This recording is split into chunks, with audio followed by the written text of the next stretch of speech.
ఎలా ఏమిటి మరి? సాధారణంగా మనం తాగాలంటేనే ఒక లీటర్ నీళ్ళు కావాలంటే చాలా ఇబ్బంది పడాలి ఇవాళ పరిస్థితుల్లో.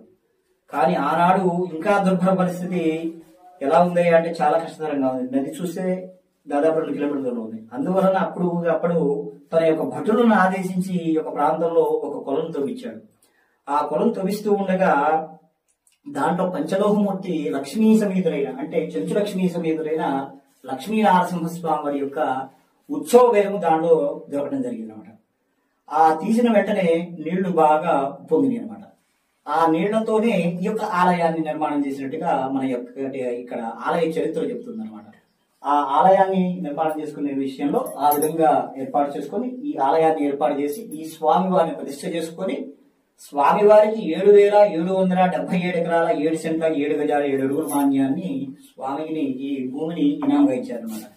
దాంట్లో 6,000 ఎకరాలు స్వామివారి యొక్క కొండ, మిగతా భూమి అంతా కూడా సేమ్యంలో రావాలి. ఉన్న భూమి సేమ్యంలో ఉన్న భూమి యొక్క పులిచింతల ప్రాజెక్టు వల్ల 600 ఎకరాలు ముంపుకు గురైంది.